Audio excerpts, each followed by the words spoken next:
Hannibal est l'une des grandes figures de l'Antiquité. Il a marqué l'histoire avec une prouesse militaire restée unique dans les annales. Vive Carthage! Il a franchi les Alpes avec une armée gigantesque et ses éléphants de guerre. Un mystère demeure. Quel itinéraire a-t-il emprunté? Par quel col est-il passé? Une campagne scientifique récente relance le débat. Le Carthaginois a-t-il choisi un passage plus difficile qu'on ne le pensait? Une enquête scientifique de terrain permettra peut-être de résoudre cette énigme vieille de 2 millénaires.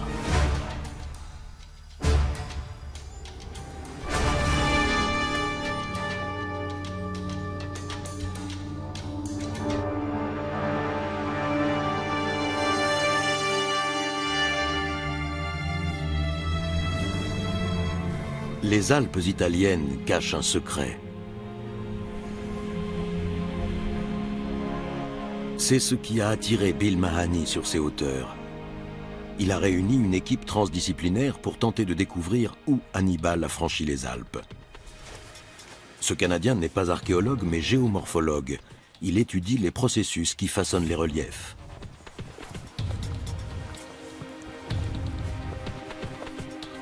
Je me suis intéressé à cet exploit d'Hannibal quand des historiens m'ont dit qu'ils aimeraient trouver l'itinéraire qu'il a emprunté.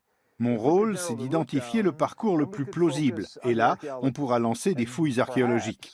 On trouvera peut-être des objets qui nous renseigneront sur la culture carthaginoise. Depuis 15 ans, Bill Mahany se rend régulièrement dans les Alpes. Il voudrait sortir le mythe d'Hannibal des brumes de l'histoire.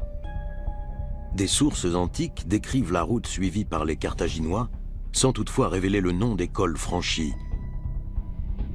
De plus, ces récits ne sont pas le fait de témoins oculaires. Il s'agit de récits de deuxième ou de troisième main, qui n'ont pas été écrits par des contemporains d'Hannibal. Les meilleures sources dont nous disposons sont les écrits de Polybe, qui est de la génération suivante, et de Tite-Live, qui a vécu encore plus tard. C'est un peu comme si on voulait reconstituer les conquêtes napoléoniennes aujourd'hui, pratiquement sans témoignage. Ce sont quasiment les seules sources dont nous disposons. Mais nous devons garder un œil critique et prendre avec prudence ce qu'elles nous disent. 3 itinéraires sont envisageables. Le plus méridional emprunte le col de la Traversette. Jusqu'à présent, il reste une option marginale. Nombre de scientifiques penchent pour le col Clapier. Il semble plus conforme à la description des historiens de l'Antiquité. L'équipe de Bill Mahany a choisi une approche originale. Elle tente de détecter l'empreinte biochimique de l'armée d'Hannibal. Les bactéries présentes dans les échantillons de sol pourraient indiquer le chemin suivi par les troupes. Super. On distingue parfaitement les différentes couches.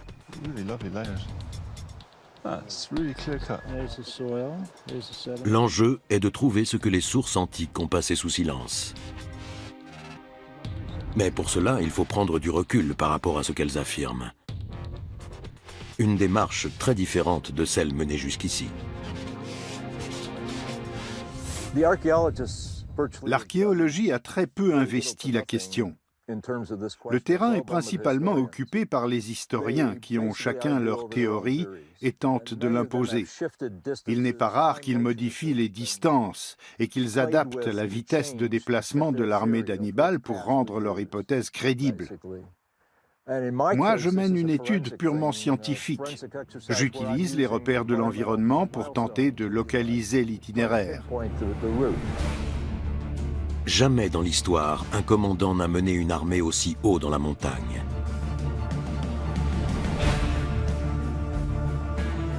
Et nul homme n'a jamais mis Rome à genoux. Hannibal est un tacticien hors pair. Un stratège qui servira de modèle à des générations de chefs de guerre.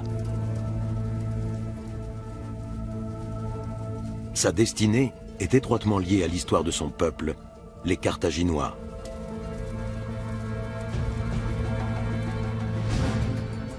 Carthage était autrefois la grande puissance commerciale de la Méditerranée. Pendant des siècles, les descendants des Phéniciens, les Puniques, comme les appellent les Romains, ont dominé les côtes de Méditerranée. Des Phéniciens, ils ont hérité les secrets de fabrication d'une teinture convoitée, la pourpre. Notre alphabet vient lui aussi de Phénicie. Ils possèdent la plus grande flotte de Méditerranée occidentale, et surtout la plus perfectionnée.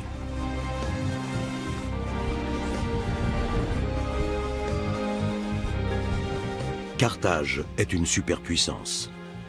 En 264 avant notre ère, son influence s'étend de la péninsule ibérique jusqu'en Sicile. Mais en Italie, une jeune nation commence à faire parler d'elle, Rome. Cette puissance terrestre se tourne bientôt vers la mer.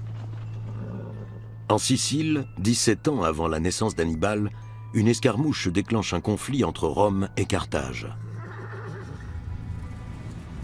Le père d'Hannibal, Hamilcar Barca, prend le commandement de l'armée carthaginoise.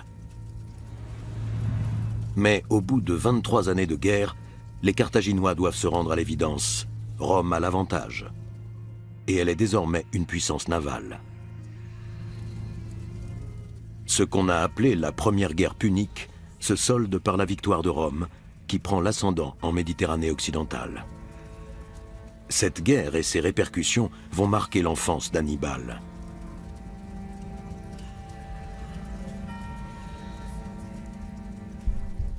Rome est alors une république. Dans les faits, une poignée de grandes familles se partagent le pouvoir, dont celle de Scipion. Son chef, Lucius Cornelius Scipion, s'est couvert de gloire au cours de la première guerre punique.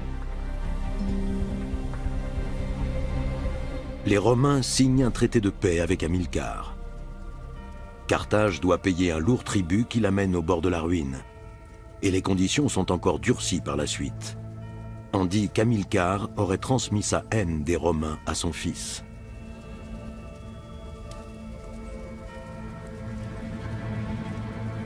Maintenant, pose tes mains dans la coupe.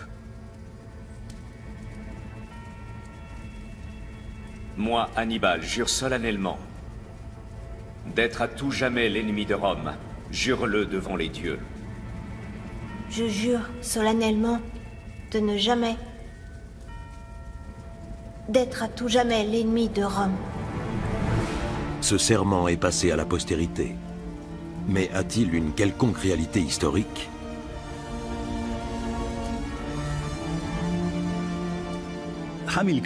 Hamilcar aurait fait jurer son enfant d'être à jamais l'ennemi de Rome. Il s'agit bien sûr d'une pure manœuvre de propagande de la part des Romains. Ils veulent montrer qu'ils n'ont pas voulu la guerre, que les Carthaginois ont tout fait pour qu'elle éclate et qu'ils n'ont fait que se défendre. C'est un exemple magistral de propagande de guerre. Hannibal n'est encore qu'un enfant lorsqu'il part avec son père en Hispanie. Carthage a de longue date établi des comptoirs dans cette région, riche en ressources minières.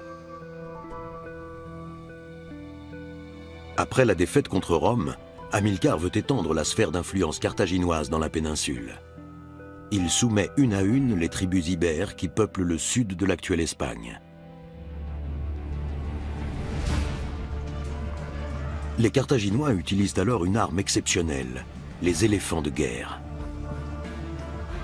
Ce sont les chars d'assaut de l'Antiquité. Leur taille et leur puissance en font de précieux atouts. Il faut imaginer qu'à l'époque, les peuples de Méditerranée occidentale, les Ibères et les Gaulois, n'avaient jamais vu cet animal.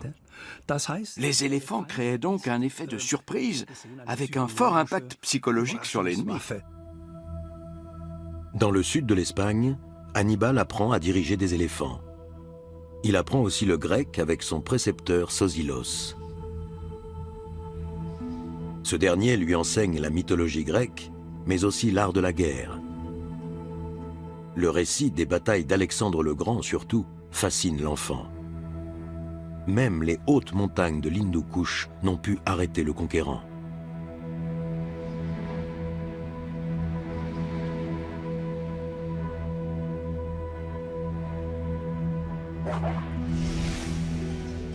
Cette éducation va lui permettre de marcher dans les pas de son père et de devenir l'un des plus grands généraux de l'histoire.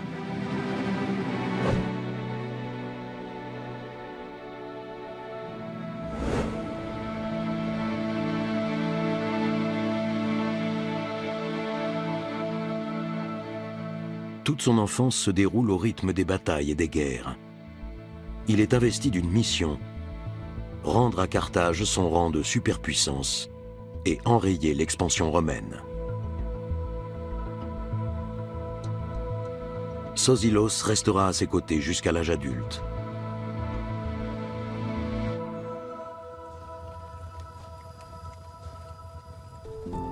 Hannibal se serait aussi marié avec Imilce, la fille d'un chef de tribu ibérique. C'est la seule femme dans la vie d'Hannibal dont le nom nous est parvenu. On dit qu'ils auraient eu un fils. C'est du moins ce qu'affirmeront certains auteurs quelques siècles plus tard. Il existe beaucoup d'histoires, de légendes au sujet de la famille, des enfants et de la femme d'Hannibal. Mais ce sont des légendes, des poèmes parfois, très beaux d'ailleurs. Mais il ne s'agit pas de sources historiques. Nous n'avons que très peu d'informations à ce sujet. Sosilos aurait pu nous renseigner, car il a rédigé une biographie de son élève au cours des années passées à ses côtés. Mais cet écrit s'est perdu, à l'exception d'un unique fragment. Il se trouve en Allemagne, à l'université de Würzburg. C'est une trouvaille extraordinaire. Ce précieux document est arrivé d'Égypte vers 1900. Depuis, il est conservé ici, dans une pièce climatisée, protégée par 2 plaques de verre.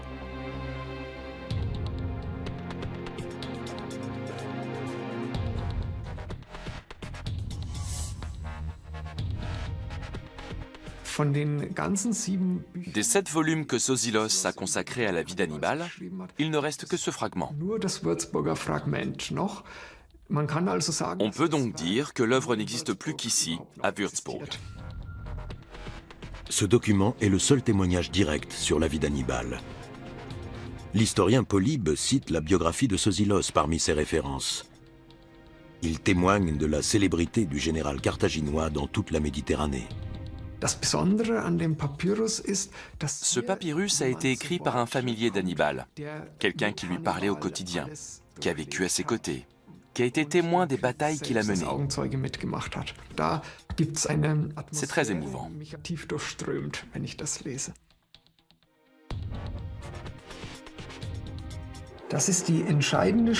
Nous avons ici le passage principal du papyrus, avec les protagonistes. Au milieu de la ligne, on peut voir clairement le nom d'Hannibal, écrit en caractères grecs. On voit le A et les 2 N à l'œil nu. Et on a là les actions d'Hannibal.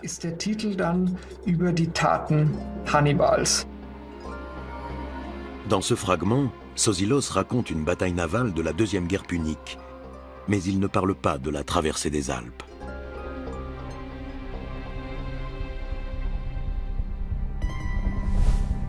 Les historiens s'interrogent depuis des siècles sur le choix de son itinéraire.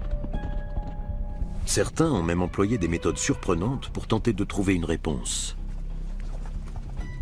The elephant chosen by an expedition from Cambridge University to find how Hannibal crossed the Alps. This was the scene as the party left Montmélian in France. En 1959, une expédition britannique se lance sur les traces d'Hannibal. Les archéologues ont emprunté au zoo de Turin un éléphant qui répond au nom de Jumbo. Leur objectif est de montrer qu'Hannibal aurait emprunté le col Clapier. Mais un éboulement les oblige à passer en contrebas.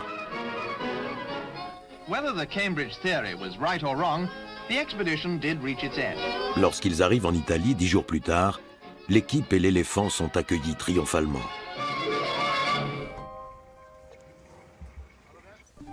L'image d'animaux géants empruntant d'étroits sentiers de montagne a contribué à façonner le mythe d'Hannibal.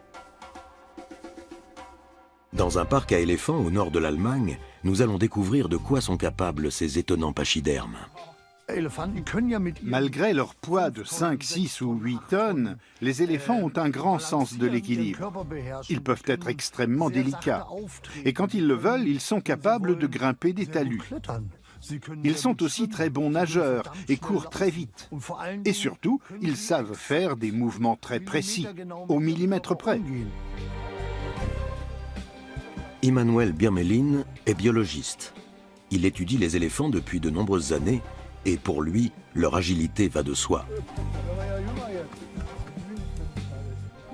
Un éléphant repose sur ses orteils.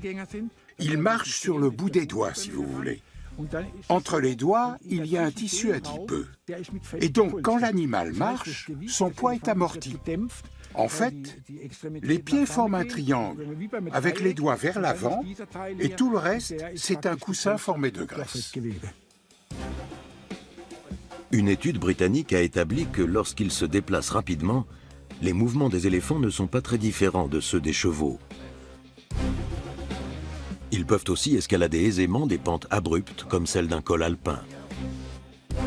Celui-ci parvient sans problème à gravir cette colline accidentée. Ce ne sont pas les Alpes, mais c'est un début.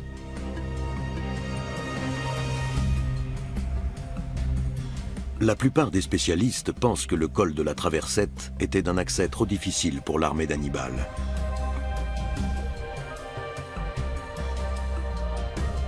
Bill Mahany n'est pas de cet avis, ce qui lui vaut d'ailleurs d'être critiqué par nombre d'archéologues et d'historiens.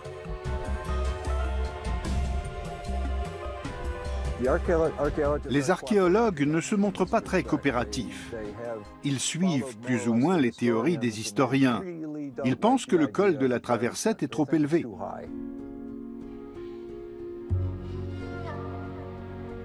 Dans les années 1950, un scientifique britannique émet l'idée d'un passage par le col de la Traversette à près de 3000 mètres d'altitude. Pour la plupart de ses confrères, c'est impensable. Mais Bill Mahany pense que cette hypothèse mérite d'être approfondie.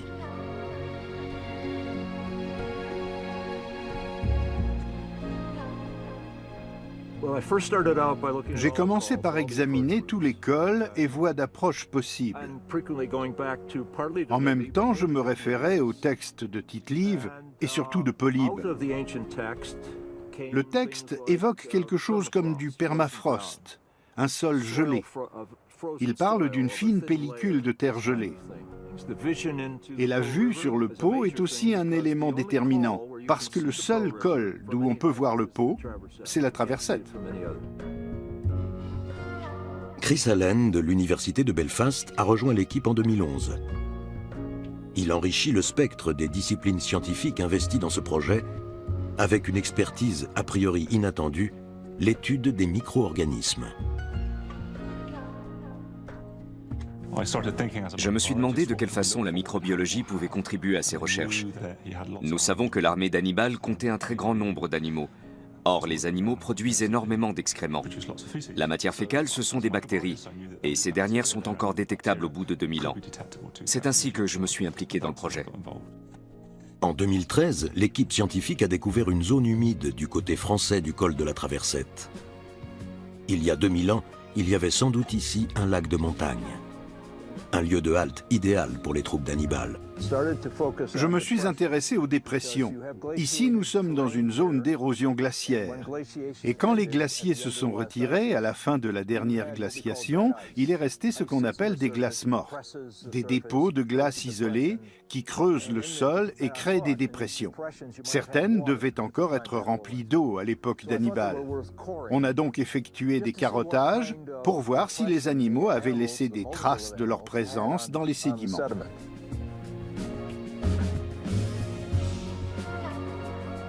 Les chercheurs ont donc procédé à des prélèvements dans cette zone humide. Ils sont en quête de bactéries spécifiques qu'on retrouve dans le crottin de cheval. Des bactéries du genre Clostridium. Elles produisent des endospores dont on peut détecter la présence dans le sol pendant des siècles.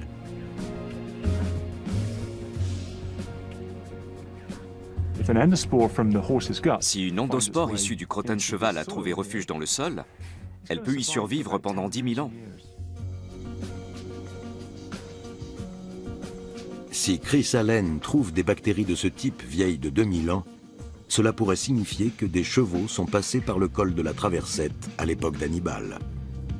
Et ce serait un élément décisif pour étayer la thèse de Bill Mahany.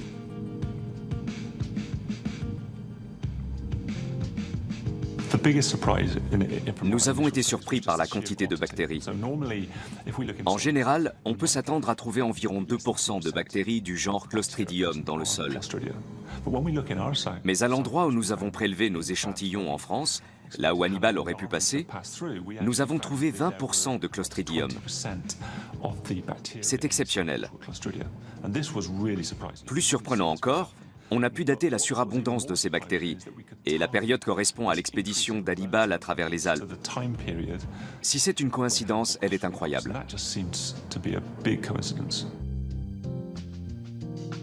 L'hypothèse de la Traversette semble se confirmer. À ce moment-là, Hannibal est encore loin des Alpes. Je jure solennellement et je fais le serment d'être à tout jamais l'ennemi de la République de Rome. À 26 ans seulement, il prend la succession de son père.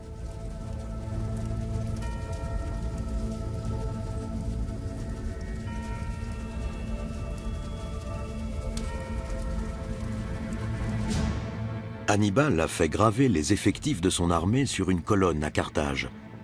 Elle aurait compté 90 000 fantassins, 12 000 cavaliers et leurs chevaux, et 37 éléphants de guerre.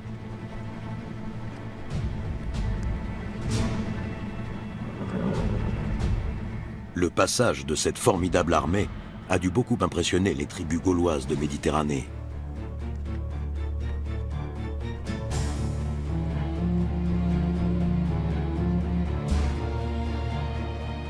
À la différence des soldats romains, ceux d'Hannibal sont d'origine très diverses.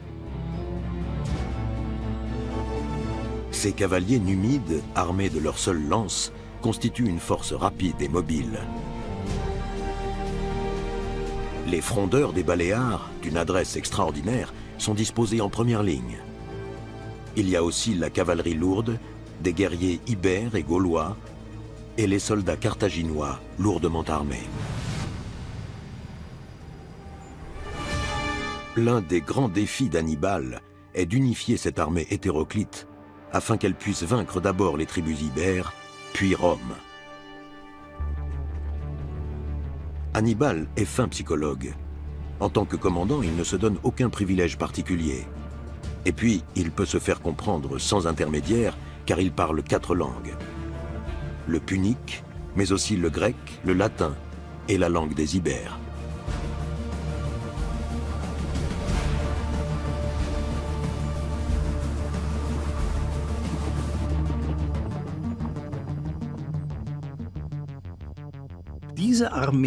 Cette armée a été créée par le père d'Hannibal. Hannibal l'a reprise et entraînée pour en faire une puissance dévouée à sa personne. Les campagnes ibériques l'ont bien préparé aux affrontements à venir avec Rome.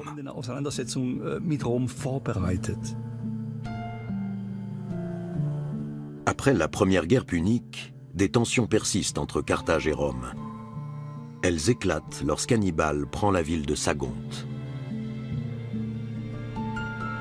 Sagonte est une ville frontière. Étant donné le flou du traité entre Rome et Carthage, chacune peut considérer que la ville se trouve dans sa zone d'influence. Mais en 219 avant notre ère, Hannibal l'assiège et la détruit.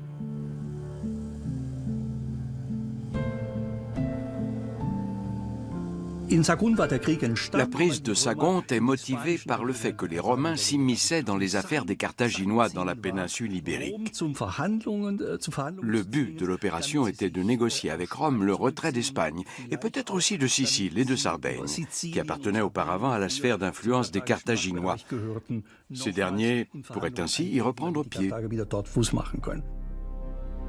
Rome voit d'un mauvais œil la politique d'expansion carthaginoise dans la péninsule ibérique. Publius Cornelius Scipion veut prouver sa valeur. Il vient d'être élu consul et marche dans les pas de son glorieux père. C'est la plus haute fonction de la République romaine. En tant que tel, il dispose du pouvoir civil et militaire.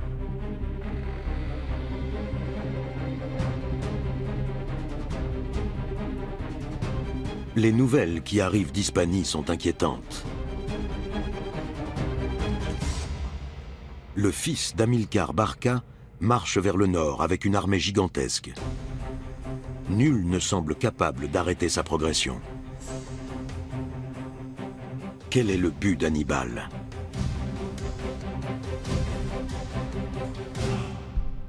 Il pourrait bien vouloir attaquer Rome.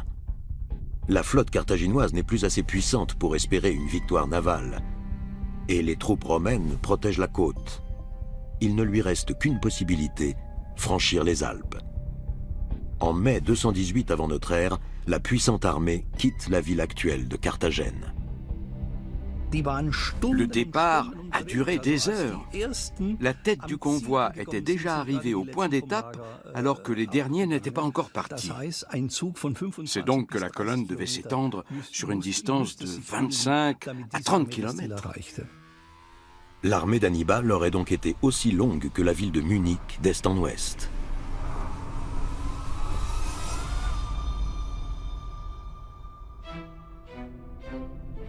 En chemin, Hannibal compte recruter des hommes dans les tribus gauloises.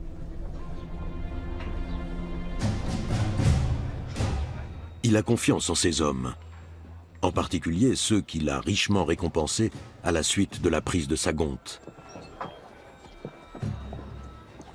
Mais il sait que le trajet sera éprouvant. Il ne veut pas risquer de voir une partie des troupes se rebeller en chemin.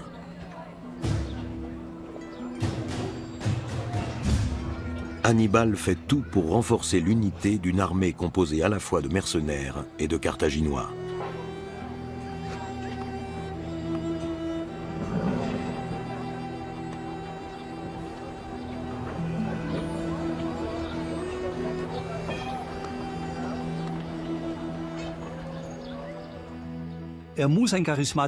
Hannibal était certainement un meneur d'hommes, avec une sorte d'aura qui donnait à ses troupes le sentiment qu'avec lui, ils étaient du bon côté. Même Alexandre le Grand n'y avait pas réussi. Son armée n'avait pas de véritable unité, elle était sans cesse secouée de révolte. Ce n'était pas le cas de celle d'Hannibal. La grande force d'Hannibal, c'est aussi sa préparation logistique. Il envoie régulièrement des éclaireurs à l'avant.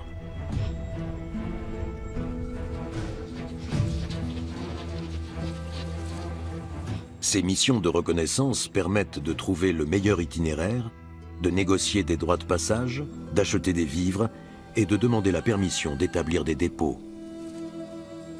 Quand la négociation échoue, Hannibal use de la force. Il n'hésite pas à piller et incendier les zones qu'il traverse. Les tribus amies, comme celle du nord de l'Espagne, ont payé un tribut à Carthage. Elles lui ont fourni des céréales ou du bétail. Une fois les Pyrénées franchies, les Carthaginois ont continué à vivre sur leurs réserves. Les dernières tribus rencontrées avaient sans doute dû donner davantage de nourriture. Ensuite, dans le sud de la France, ils ont surtout cherché le contact avec des tribus assez hostiles à Rome pour accepter de leur fournir des provisions. Nourrir cette armée gigantesque est l'un des grands défis de la traversée des Alpes. Au cours des 10 jours qu'a duré l'expédition britannique, Jumbo a perdu près de 10% de son poids. Nos éléphants ont besoin de 130 à 140 kilos de fourrage par jour. En règle générale, ce sont des animaux qui mangent toute la journée. Mais ils peuvent aussi jeûner. Si la nourriture vient à s'épuiser, je dirais qu'on peut tenir 3 à 4 jours sans trop de problèmes pour l'animal. Mais il risque d'être très grognon. L'expédition d'Hannibal ne dure pas 10 jours, mais près de 6 mois. Il n'a pas un, mais 37 éléphants. À cela s'ajoutent des dizaines de milliers d'hommes, de chevaux et de bêtes de somme qu'il faut également nourrir. Les éléphants n'assimilent pas bien la nourriture. Un cheval va digérer 70% de l'herbe qu'il mange, et un éléphant seulement 40%. C'est-à-dire qu'un éléphant est condamné à marcher pour se nourrir toute son existence, parce qu'il a besoin de 150 kilos de nourriture par jour. Autre problème, le transport des animaux. À la fin de l'été 218 avant notre ère, l'armée d'Hannibal arrive devant l'un des obstacles majeurs du parcours, le Rhône. C'est un fleuve large, au débit puissant.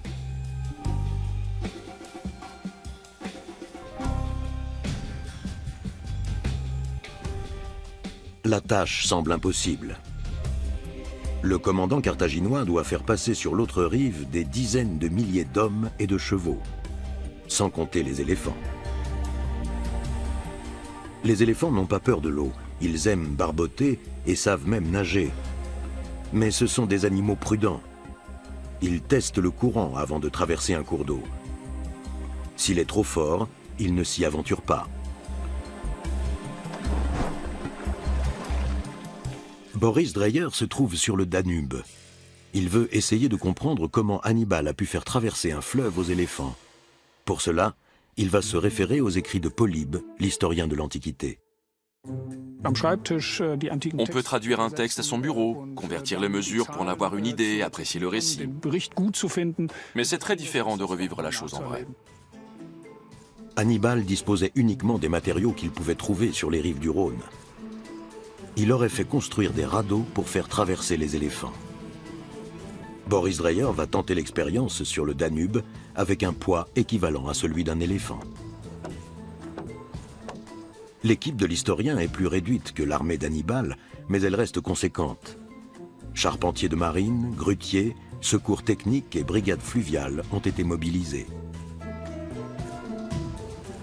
Le radeau va consister en une vingtaine de troncs assemblés. Pour rassurer les éléphants, Hannibal avait fait tapisser ses radeaux de terre et de végétation. Les bêtes avaient ainsi l'impression d'être sur la terre ferme. Nous avons reconstitué un radeau tel que Polybe le décrit, d'une taille équivalente. Pour franchir le Rhône, Hannibal avait fait construire 16 radeaux comme celui-ci. Les éléphants accédaient au radeau via des jetées construites par l'armée. Les animaux dominants passaient en premier pour encourager le reste du troupeau. Pour l'expérience, ce sont des engins de chantier qui vont mettre à l'eau le radeau d'environ 15 tonnes. Va-t-il se maintenir à flot ?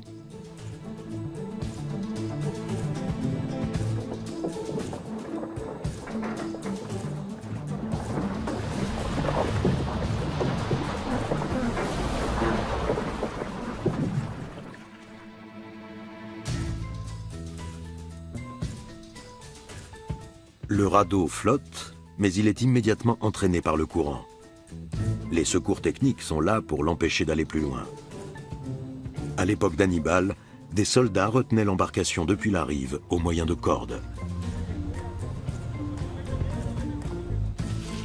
Pour simuler le poids d'un éléphant, on entasse des sacs de sable sur le radeau. En tout, 2,5 tonnes.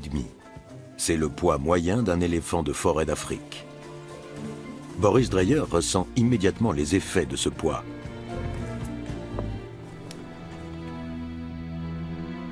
On a les pieds dans l'eau. Bien entendu, Hannibal ne disposait pas de moteur. L'équipe va donc diriger le radeau au moyen de perches.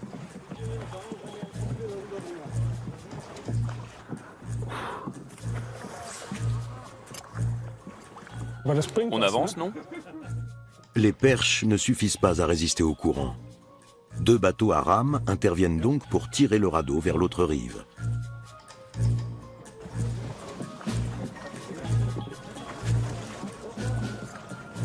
En vain. La brigade fluviale se tient prête à intervenir. Un luxe dont ne disposait pas Hannibal. Selon les récits des historiens, un grand nombre de ces hommes se seraient noyés dans le Rhône. Le moindre transfert de poids fait tanguer le frêle esquif. Un éléphant apeuré pourrait facilement le faire chavirer.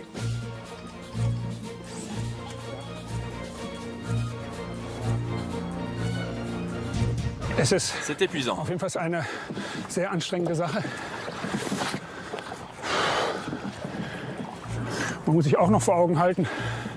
Il faut garder à l'esprit qu'Hannibal avait certainement accolé 2 radeaux comme celui-ci pour transporter les éléphants. Le courant continue d'entraîner le radeau. La manœuvre est pour le moins difficile. Perdu. L'embarcation finit par atteindre la rive opposée à plusieurs centaines de mètres en aval.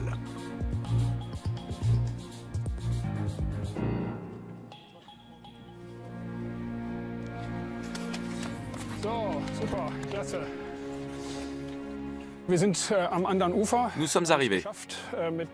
Nous avons réussi à traverser le fleuve avec le poids d'un éléphant. Cette reconstitution expérimentale est très parlante. L'expérience nous permet de mieux apprécier l'exploit accompli par Hannibal, à savoir organiser une telle traversée sans tronçonneuse, sans bateau à moteur, sans rien. Et avec des éléphants vivants. Il a fallu 7 jours à Hannibal pour faire traverser son armée, avec sans doute de terribles pertes humaines. Nous savons que les 37 éléphants de guerre sont arrivés vivants sur l'autre rive. Mais certains radeaux ont chaviré.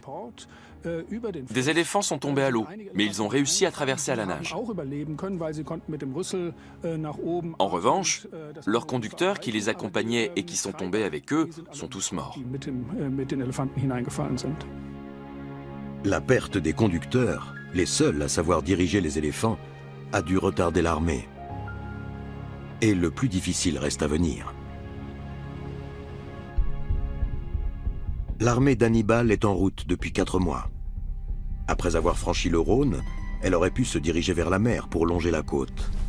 Mais des légions romaines sont postées à l'embouchure du fleuve et bloquent l'accès à l'Italie de ce côté. Hannibal remonte alors vers le nord pour passer par les Alpes. Une manœuvre à laquelle les Romains ne s'attendent pas. À Rome, on sait qu'Hannibal marche vers l'Italie. Avec ses troupes, Scipion remonte vers l'actuelle ville de Marseille. L'objectif est d'arrêter Hannibal sur le Rhône.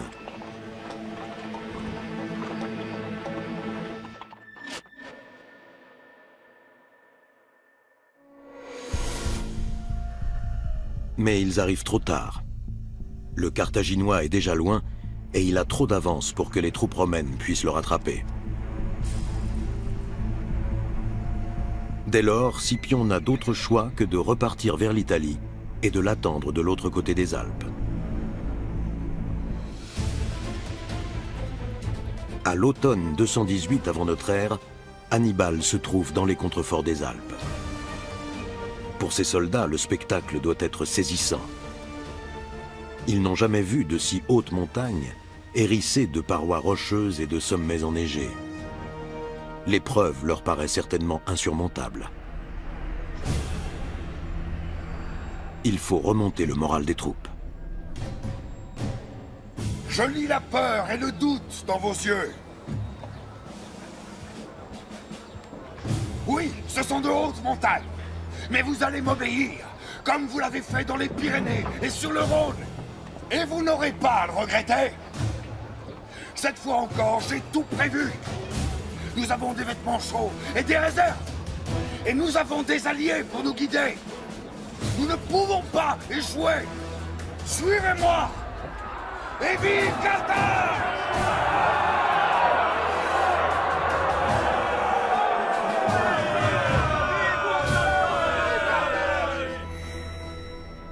Hannibal sait quelles épreuves attendent ses troupes. La traversée doit être préparée au mieux. L'équipement surtout est crucial. Il faut des vêtements et des chaussures en fourrure pour résister au froid mordant.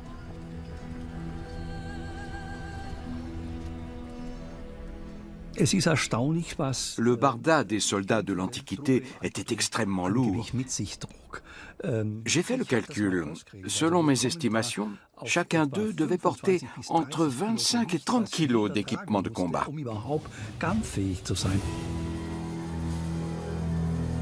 Le temps joue contre Hannibal. Chaque jour rapproche les Carthaginois des frimas de l'hiver. Aucun discours, si galvanisant soit-il, ne peut les préparer à ce qui les attend. Ils sont à la merci des forces de la nature, un ennemi contre lequel les soldats sont désarmés. Au cours de l'ascension, ils doivent résister aux tribus locales qui les harcèlent.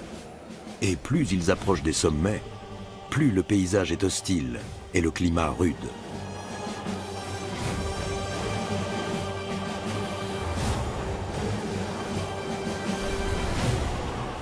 Les éléphants ne sont pas habitués à de telles températures.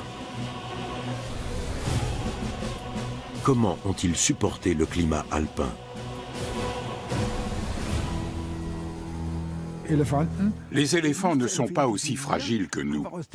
On a récemment découvert que leur température interne peut monter ou s'abaisser d'environ 1 degré. Donc il leur faut plus de temps que nous avant de souffrir du froid.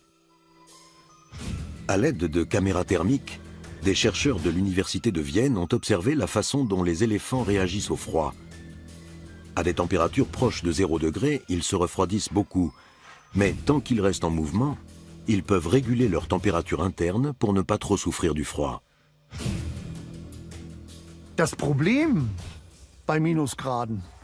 Le problème, quand on descend en dessous de 0, c'est les oreilles, la queue et la trompe qui peuvent geler, comme notre nez refroidi. Et les pieds souffrent également. Les soldats d'Hannibal sont dans la tourmente. Le froid, le poids de l'équipement et le terrain accidenté minent le moral des hommes. Des milliers d'entre eux vont y laisser la vie. Mais le stratège a compté avec ses pertes. C'est le prix à payer pour emprunter cette incroyable route vers Rome.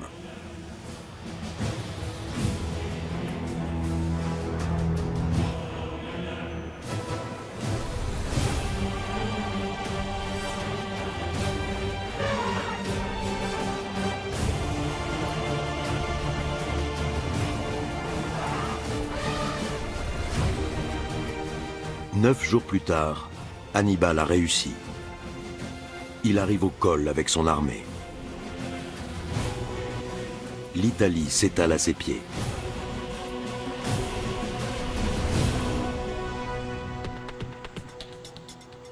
Plus de 2000 ans après, Bill Mahany et Chris Allen se trouvent eux aussi en Italie. L'objectif est d'effectuer une série de prélèvements de l'autre côté du col de la Traversette. Ils espèrent trouver des éléments qui pourraient corroborer leur hypothèse.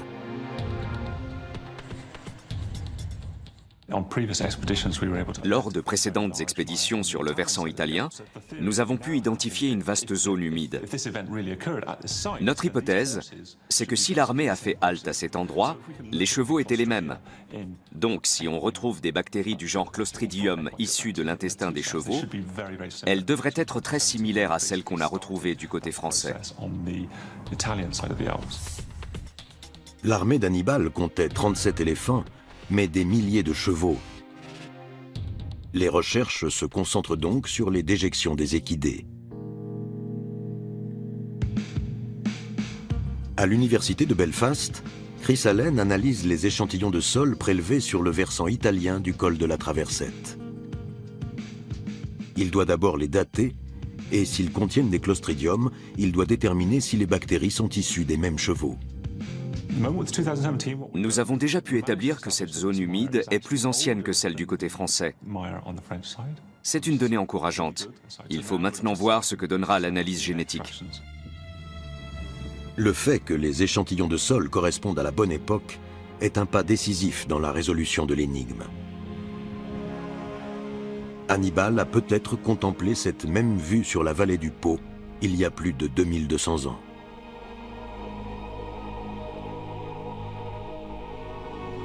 Si l'on en croit Polybe, en tout cas, c'est bien le panorama qu'a découvert le commandant carthaginois en arrivant au col. Malgré leur épuisement, cette vue a certainement provoqué chez les soldats un sentiment d'exaltation et de soulagement.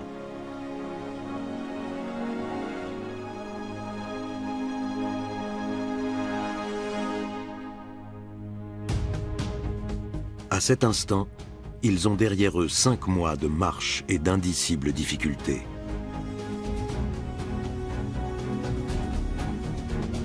Mais il reste la descente.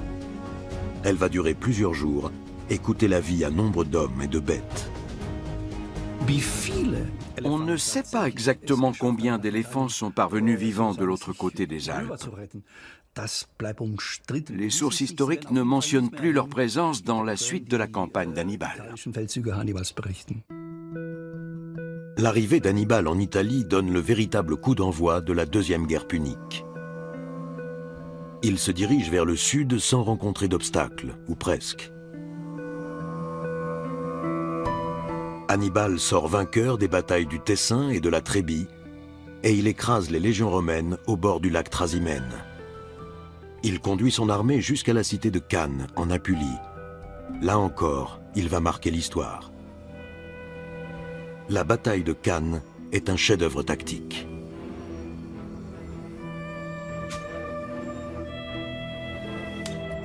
Elle fait toujours figure de modèle et continue d'être étudiée dans les écoles militaires.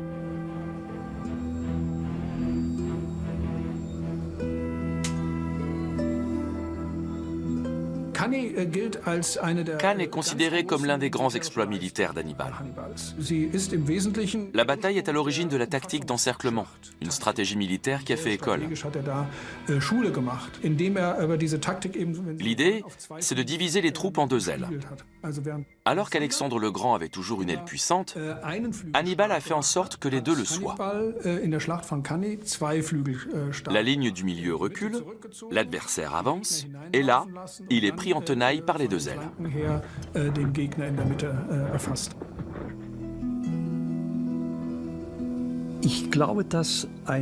La bataille de Cannes marque un tournant dans la vie d'Hannibal. Il vient de remporter une immense victoire. Il a vaincu les puissantes légions romaines et les Romains ont eu à déplorer de terribles pertes. Mais ils ne sont pas prêts à négocier avec lui. Ils ne veulent même pas lui parler.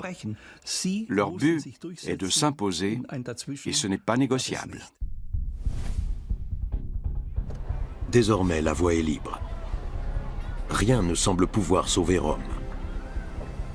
Et l'expression « Hannibal ad portas », « Hannibal est à nos portes », est entrée dans la langue commune pour signifier un danger immédiat. Pourtant, Hannibal ne prendra pas la capitale. Tu sais vaincre, Hannibal, mais tu ne sais pas profiter de ta victoire. Cette phrase, l'historien Tite-Live la prête à l'un des officiers d'Hannibal. Elle montre que la décision du chef est contestée jusque dans ses propres rangs. La grande force de l'armée d'Hannibal, c'était sa cavalerie. Rome était une ville fortifiée, or on ne peut pas prendre une telle ville avec la cavalerie. L'objectif d'Hannibal n'était pas de conquérir et encore moins de détruire Rome. Il savait très bien qu'il ne disposait pas des ressources nécessaires, y compris démographiques, pour tenir cet objectif dans la durée. Rome contre Carthage. La Deuxième Guerre punique va se poursuivre pendant 15 ans sur le territoire de la République romaine. Hannibal remporte des victoires et se fait des alliés. La victoire à Carthage! Pour Carthage! Mais Rome ne cède pas d'un pouce. Elle perd des batailles, jamais la guerre. Un autre Scipion va porter le coup fatal aux Carthaginois. Il s'appelle lui aussi Publius Cornelius. On le surnommera Scipion l'Africain. Il franchit la Méditerranée et porte la guerre à Carthage. Hannibal est alors rappelé d'urgence dans cette patrie qu'il a quittée petit garçon. Scipion anéantit les forces d'Hannibal lors de la bataille de Zama et contraint Carthage à la capitulation. « 15 années durant, Hannibal a réussi à tenir en respect un adversaire plus puissant que lui. Mais il ne peut empêcher l'ascension de Rome. 50 ans plus tard, les 2 nations vont se faire face une dernière fois. La Troisième Guerre punique se soldera par la destruction de Carthage. Mais le mythe d'Hannibal a survécu. Le nom d'Hannibal nous est familier, parce que c'est un personnage qui a accompli des exploits extraordinaires. Et même s'il a été vaincu, son nom est resté dans l'histoire. Parce que sa défaite finale n'a rien d'ordinaire, elle est grandiose. Il a été vaincu par le peuple qui était alors le plus puissant du monde. Après la défaite de Zama, Hannibal devient l'un des premiers magistrats de Carthage.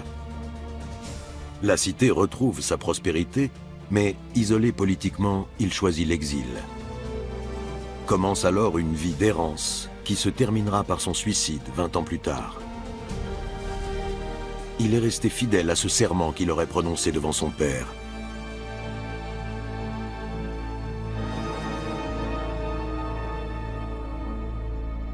Le massif alpin reste le témoin muet d'un exploit militaire qu'aucun autre chef de guerre n'a jamais tenté. Peut-être connaîtrons-nous un jour avec certitude l'itinéraire qu'il a emprunté.